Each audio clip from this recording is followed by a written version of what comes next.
Hmm. Hello everyone, welcome to another EA Zoom meeting. Today we're going to be discussing the deep dark space body which is Pluto. So I will share my screen, slideshow. My name is Emma from the Ineffableelse. And this is When Pluto Comes Around, Working with the Vortex. I want to talk about this because it has been something close to my heart, whether I like it or not, for the last few years since I've become aware of astrology, and I realize it has been something that has always been affecting my life. So this is a painting I've done of the archetype. I've done paintings of all of the 12 archetypes of the zodiac, and this one is of Scorpio. Scorpio being fixed water. So a bit of a paradox in itself. This is a plug hole, this is a spiral, this is a black hole sucking us in. And I really do feel it is a vortex. So just a little bit about me, because I'm the deer in the headlights today, who's going to be the topic of this, because if I want to discuss this, I think the best place to start is from personal experience, because this is looking through the books and then taking it out into the real world. So I was born with a natal conjunction of Mercury and Pluto in Scorpio. My ascendant is Virgo, so my chart ruler, Mercury. Everything comes back to Pluto, back to this very fixated, obsessive, and intensely going down the rabbit hole style of mind. And this is also reflected if you look at my human design. I am a completely open projector with one channel between my ajna and my throat for curiosity. And I'm otherwise known as the investigating martyr on there. So someone who loves to investigate and not be too afraid of getting their fingers burnt, which is certainly, if Scorpio is a water sign, it's extremely fiery. I'm also in Enneagram the 5, which is the analytical investigator, all up in the head. It is a condition I'm trying to overcome, trying to get down into the body. And this is how Pluto has actually been helping me with that, because it deepens and darkens and makes everything more real and visceral. I also have Mercury down there in the 3rd house, so it's all to do with communication. So I'm here as a harbinger of Pluto secrets that have been with me throughout my life. And currently, right now, Pluto is sitting at 24 degrees of Capricorn, which is my natal Venus. So Venus themes have been pinned down for the last few years. And this is my chart, and you can see that it, through my life, has also transited over my sun, my north node, and my conjunction of Uranus and Neptune. So it's a very Plutonian childhood. I'm in my Saturn return now. I'm 28, 29 on the 4th of December, coming up the next lunar eclipse.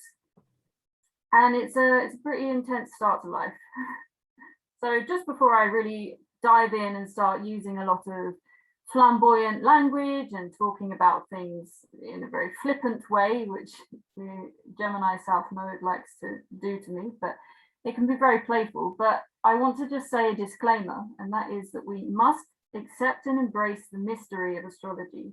We neither know if the planets are affecting us or if they are just reflecting what is already in motion, what is already happening.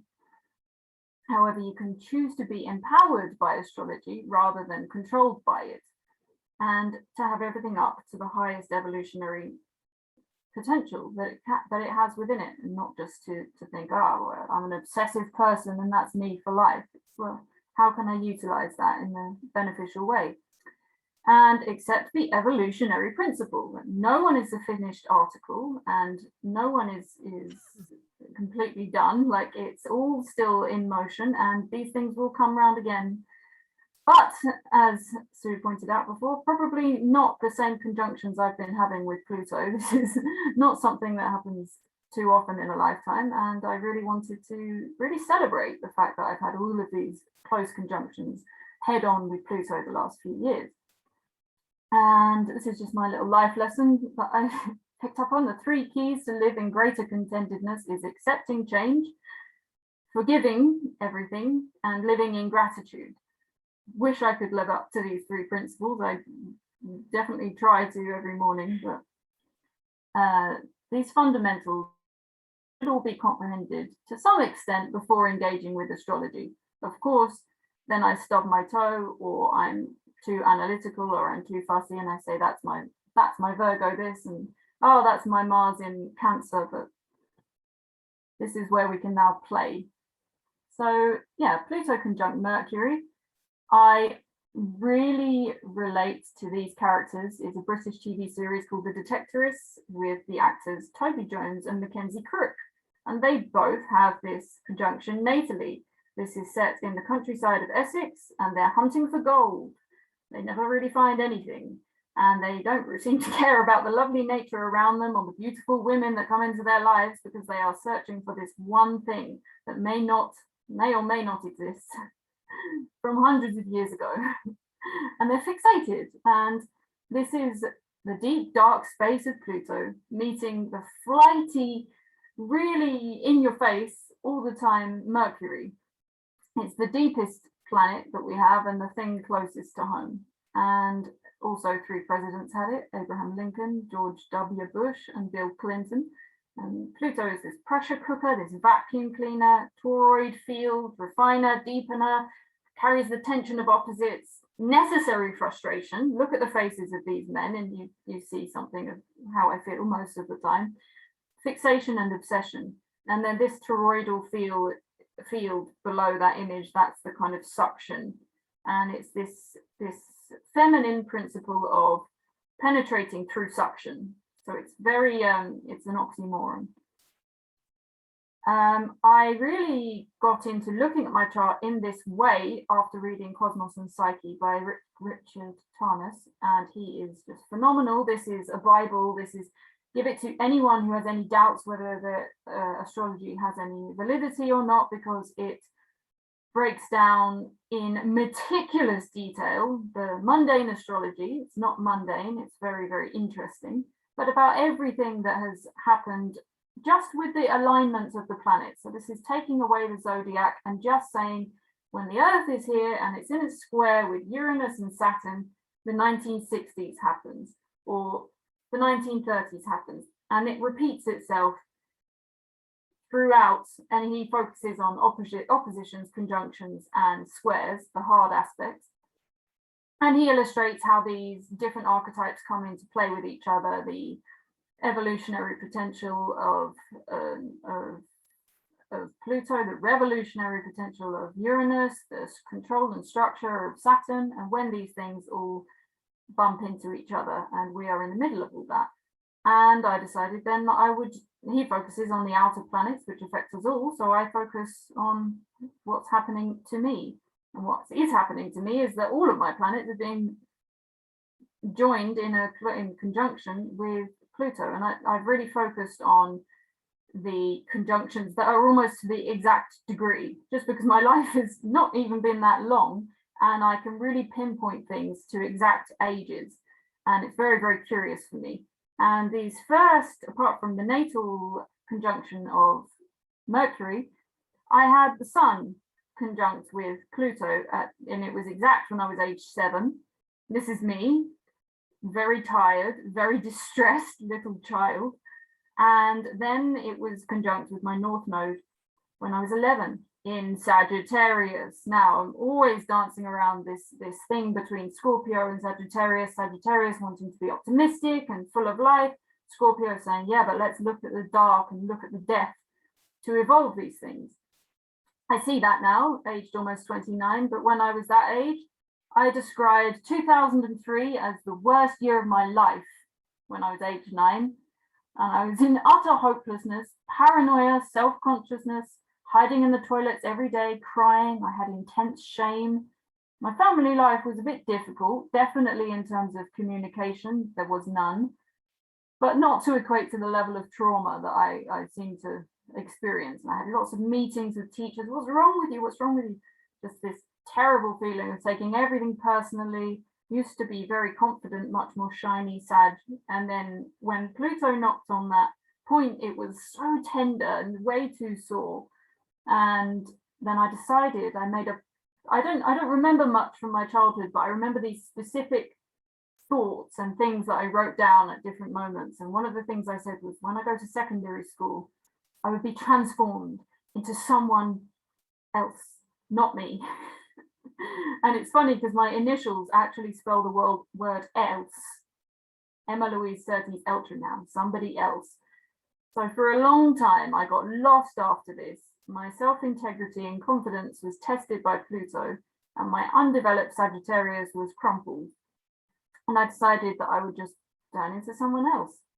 And one of the questions I'd like to ask, if anyone at the end is still around, if they have any Sag placements, what was it like when Pluto was traversing through Sagittarius?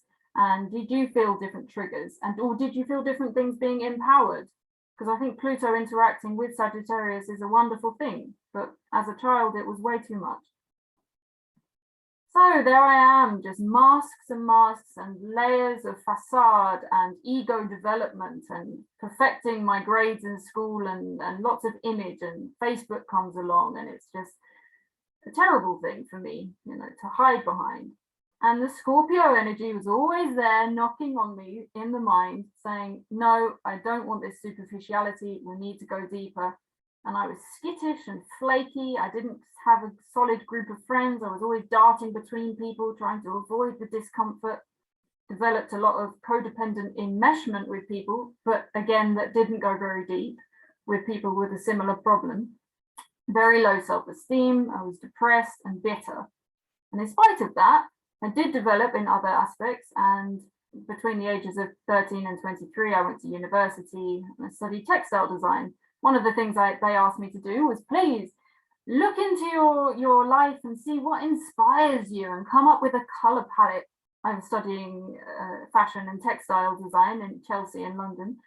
And I was so bitter and just jaded that I said, oh, take a photo of myself. I thought I was the ugliest thing in the world. And I increased the saturation, increased the contrast, and pulled out the most sickly colors I could find in my face. And I said to my teacher, there you go, this is who I am. And she looked at me like I was very strange. And it was no way to get through to me. But I picked up the needle, and thankfully it was the sewing needle. And I started to stitch. And this is a place I've always found a lot of comfort in sewing. In having the needle going in and out through the seen and the unseen, the seen and the unseen. You have the messy back and the perfected front. So I sewed and I did a huge embroidery with different colors taken from my face, and then different shapes also taken from my face and put in this discombobulated form in a giant canvas. So what do I then do? Well, I'm not going to please anyone. I'm not going to make anything that can be sold. So I destroyed it and I pulled it all apart until there was nothing there. And then I had to clean up my mess. And this was just the level of bitterness that I was feeling. Okay, so then what happens? And by the way, at this point, I know nothing about astrology. I know nothing about spirituality. I'd never heard of anything to do with that. And then 2016, beginning of 2000, at the end of 2015, I start feeling a real pull. I feel just a pull. I graduated university and I'm being pulled in some direction. I have no idea where.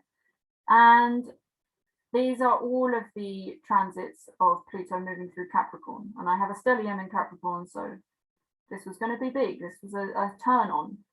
So I have it 16 and 17 degrees. So what do I do? Well, in true Uranus fashion, I've become very political, and I decided that I'm going to fix the rest of the world whilst denying the fact I have any problems.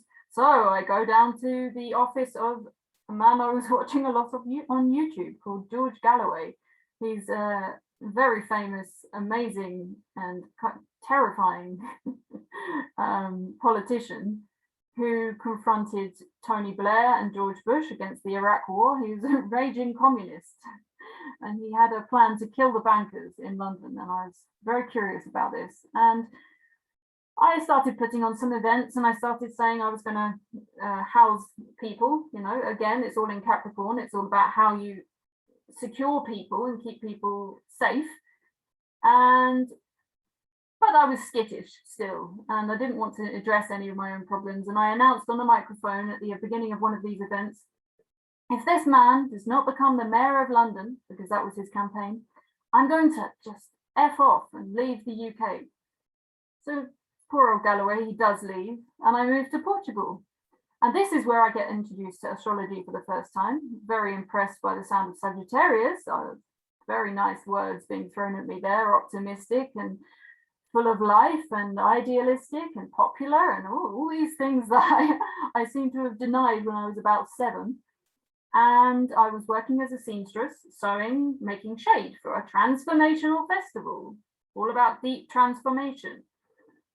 It was Boom Festival in Portugal, and I took some downtime after that to process everything. So this is the massive shade structure that we created, and I was also in nature for the first time, and just a huge transformation. I've been in London my whole life, London born and bred, London, couldn't see outside of that. Suddenly there's a whole new world and people don't even speak my language.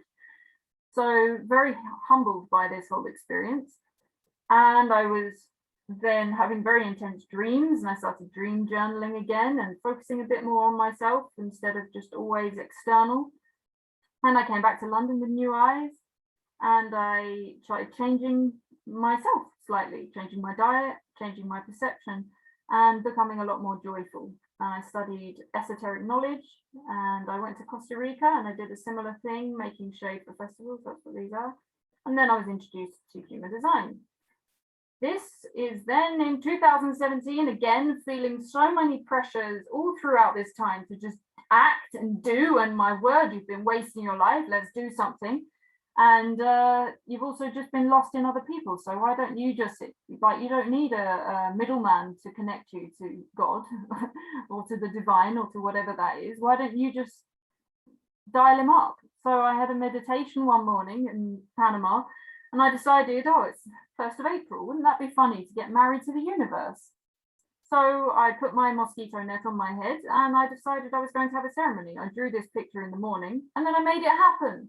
And in the afternoon, everyone got together and they sang a song and they left pineapples at my feet, and I was talking to the cows and talking to the trees and just meditating and connecting with myself. And I was very, very proud of myself. And this is a chart from that day, and you can see that Venus was right on top of my moon. So finally, like, why don't we just be unashamedly beautiful and live in this beauty? And there's Pluto there sitting on top of Neptune.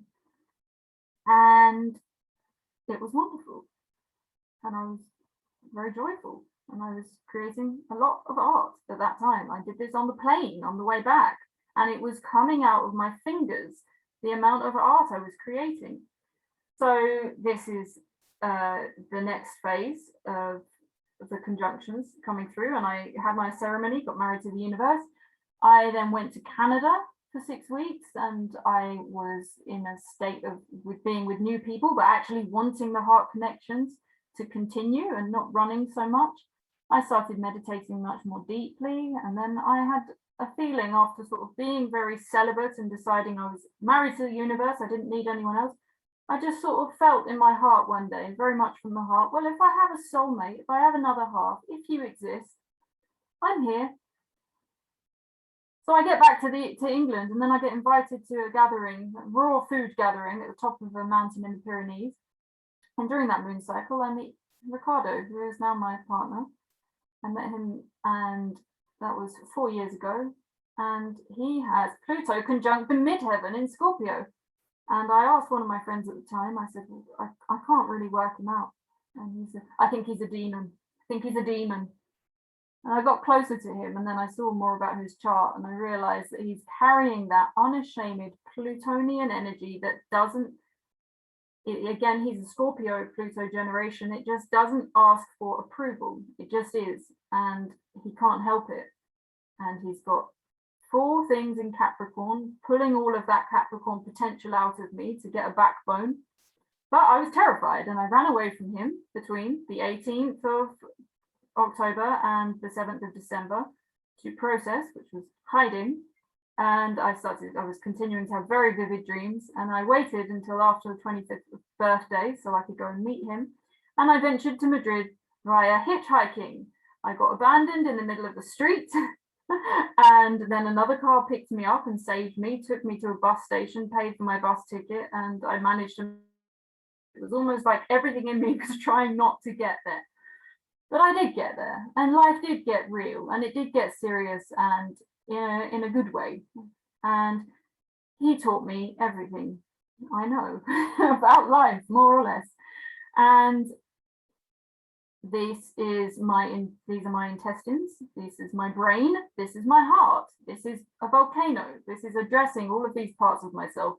And in that point, when we met, he didn't speak any English, I didn't speak any Spanish, and that was the footing of our relationship, the beginning of our relationship. And it makes it a little bit difficult in the beginning, a little bit challenging to communicate, and I'm left with my mind to just see everything that's going on. And he has taught me about the mucusless diet healing system, about how things sit in our digestive tract, undigested, meaning that we don't have to feel anything. It's fantastic. It's something that we love to do as humans, is just clog up our digestion so that we can't feel what we need to feel, which is anxiety.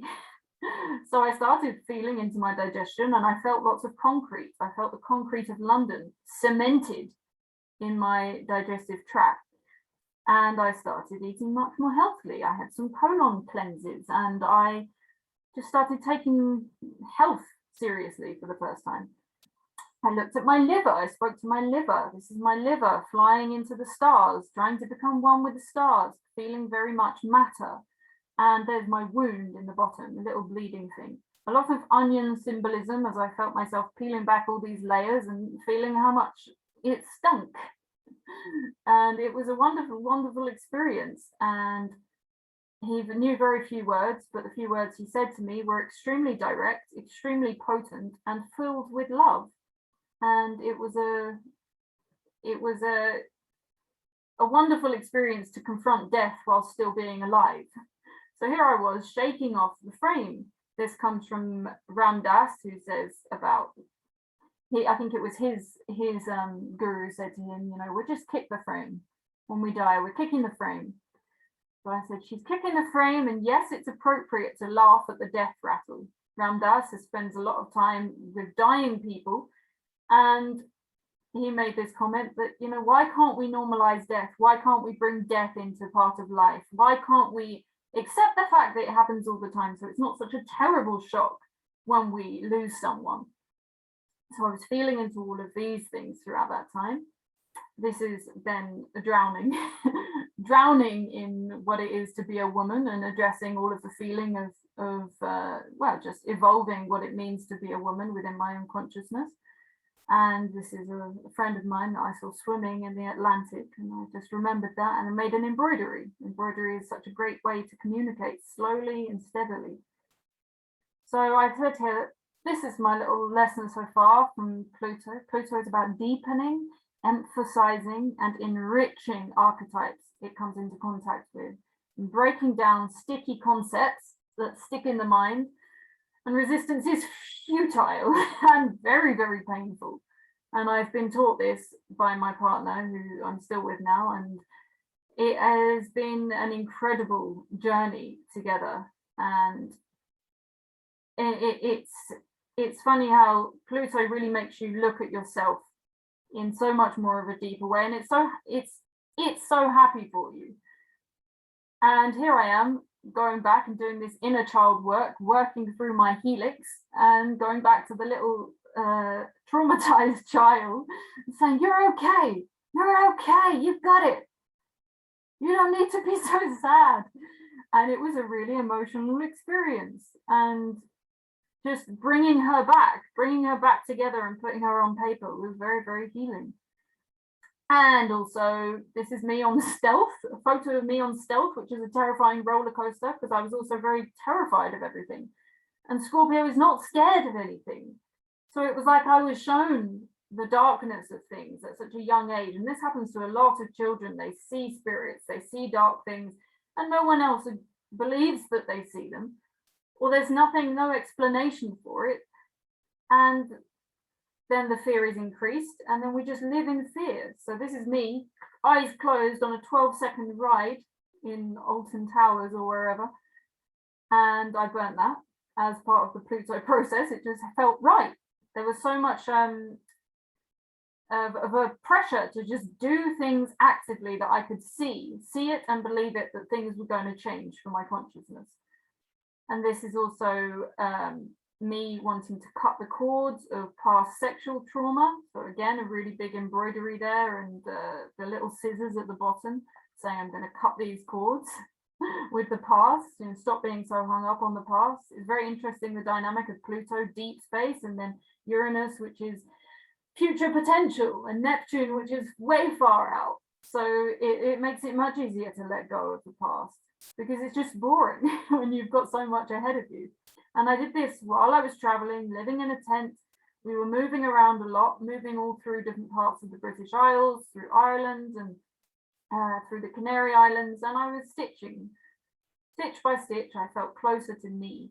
Ah, this is who you are. Okay, I see you now. And it's quite scary to start seeing yourself.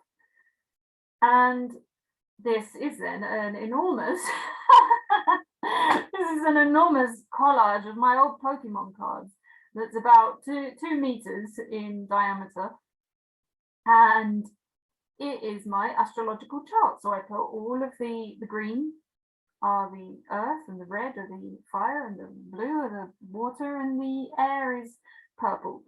And you can see there I've got Jupiter in the first house. There's no point denying that, you know, big ego problem that's going to crop up throughout life. And that's, then you can see it go through Scorpio, and then in the third house the big old sun. So these are all stickers of different planets. And what I love doing when I give a reading is I have a miniature one of these, and I can move them around and see, like, this is your progressed moon, and so it's a wonderful thing to have something so larger than life, so you can see yourself, you know, whether it's a portrait or your own chart, and just to really get to know it and to make it. Draw your chart, even if you have it from the internet. Get a blank one in front of you and draw it out, and draw the degrees and see all of these things. It's very curious, the things that you notice little by little. And I'm in the infancy of astrology. I'm only on year 4, year 5, so much more to learn. And then, of course, Pluto then transits my natal 24 degrees of Venus. And this is when things start getting really real with Ricardo. And we always knew we were going to be together and settle down. That was an instantaneous heart connection. This is forever. And then at exactly 24 degrees was when the pandemic hit, and we were in London together, and he got on a plane, went back to Madrid. I was supposed to join him a month later, but then I got locked down, so we were separated. And we have been separated several times throughout our relationship for 1 month periods, and a lot of that has been reintegrating all that I've learned along the way. And this is very interesting when you have something to do. You think it might be wonderful to have something sitting on your Venus for such a long time and highlighting Venusian themes, but really all Pluto does is show you you're not a loving person. You don't have these qualities that you wish you did. These are the holes. This is what you need to work on, especially in Capricorn. I have to mention that all of this is a very Capricorn perspective, but it's been this opening up my heart. Boom! It feels like butterflies breaking my rib cage. They want to crack the ribs and fly, was a poem I wrote about that experience. Very, very emblematic of this Venus and Pluto conjunction. It's intense and intensely beautiful, and intensely difficult when the ego stands in the way of it. And then this is me. I was living in this cave, which is in La Palma, which has now exploded again, and now there's 3 kilometers of lava destroying the very beach where we were staying for a period of time. But this is when I was alone under some old volcanic solidified lava, very dangerous, lying under there fasting for a few days. And just again going deeper, deeper. Let's get to the bones of the situation. The Capricorn, bones coming back, bones and death, and yet with a Venusian edge. Oh, let's make a pretty picture.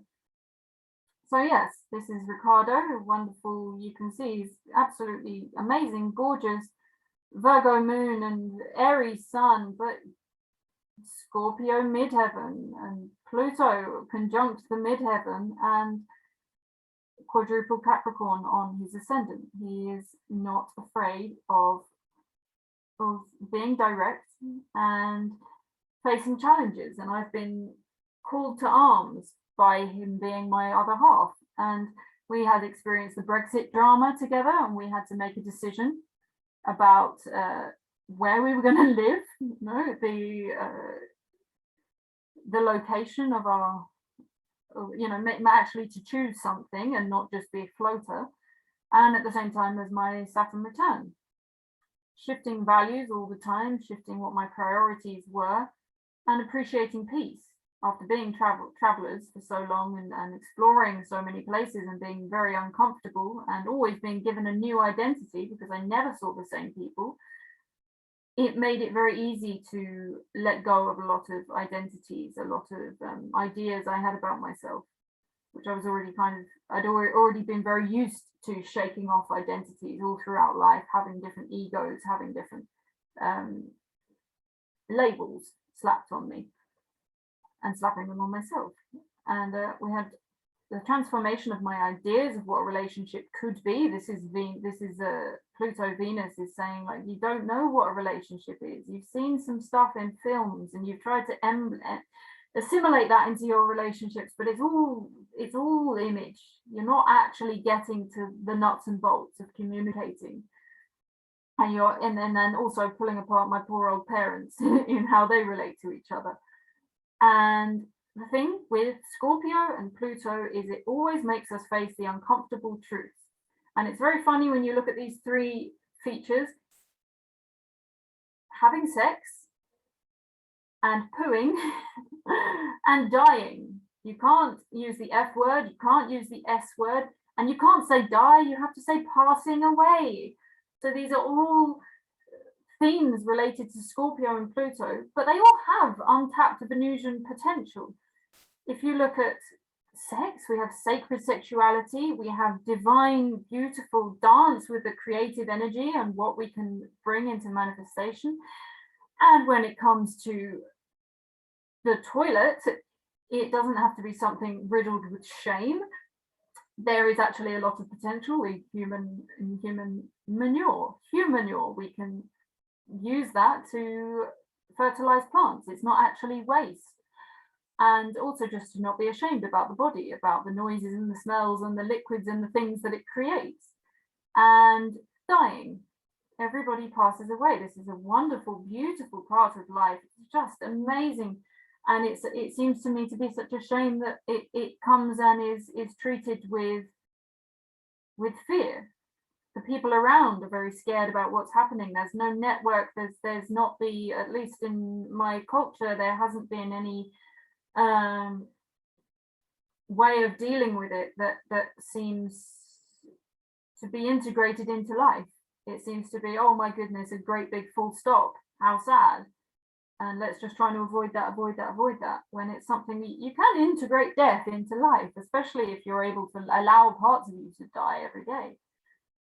And Richie, as Ricardo, has really helped me in every way.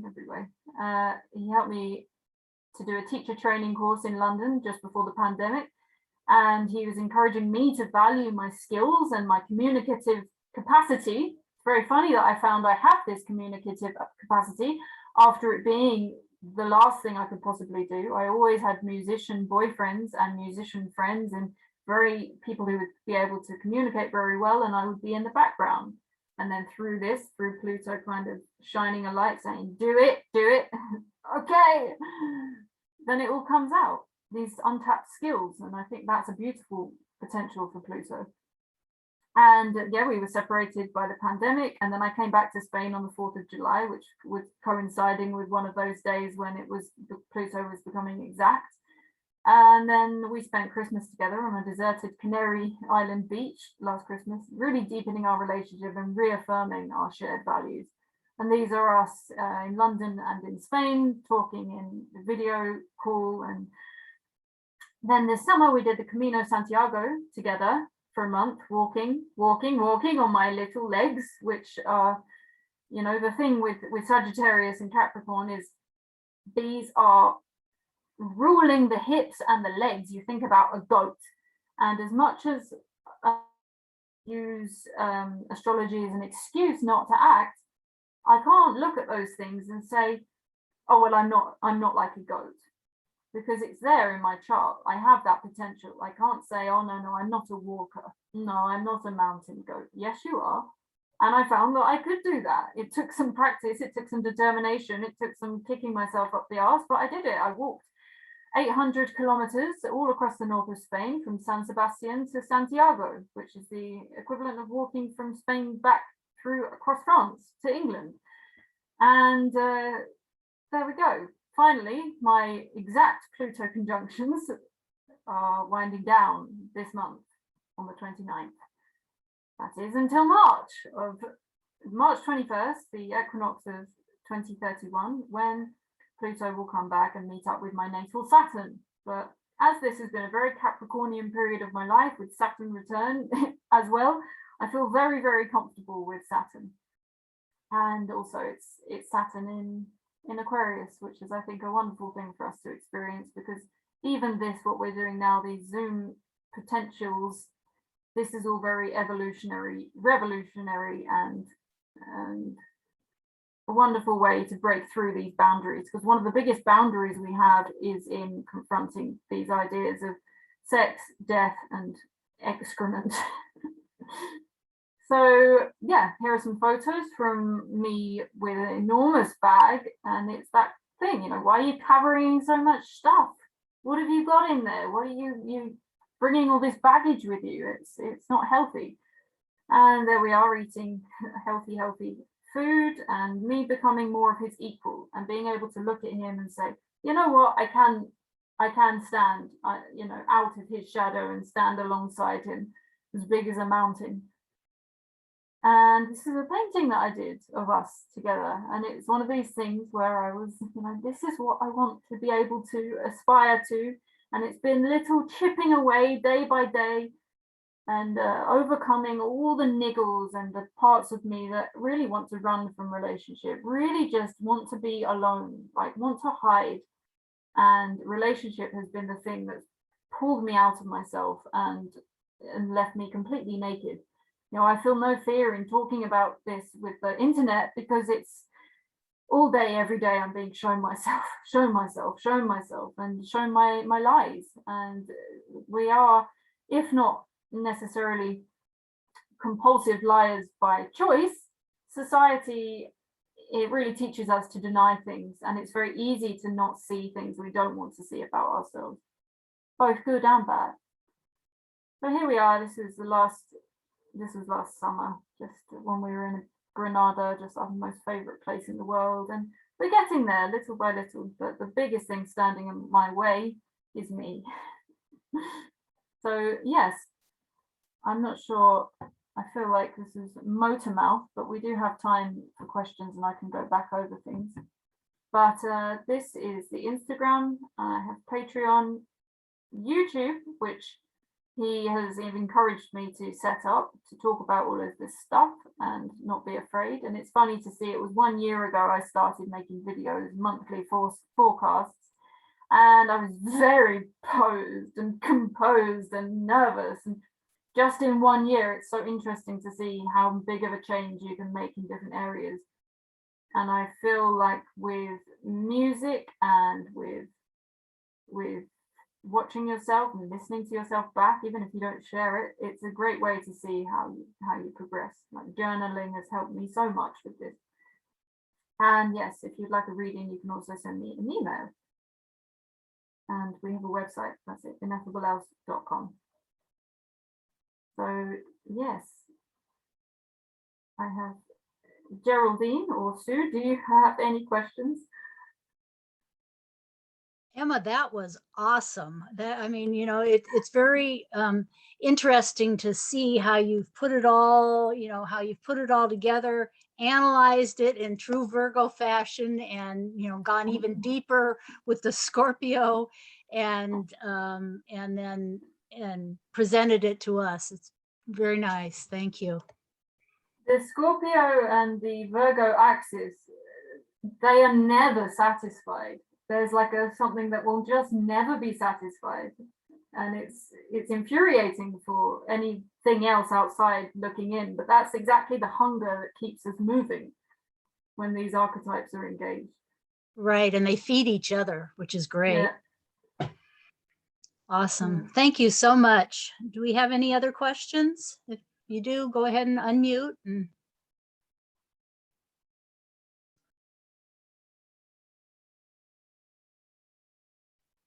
I guess not. Yeah. Well, thank you very much. Thank you so much for having me. And I feel like this is a great purge for me to get through this. And yeah, like Absolutely. I say, now it's winding down, and hopefully my life will become a little more day by day steady instead of these like whopping great big suctions. It's like a vacuum. Absolutely. Well, we all look forward to hearing more from you. Fantastic. Well, thank you so much. It's been a pleasure. Thank you.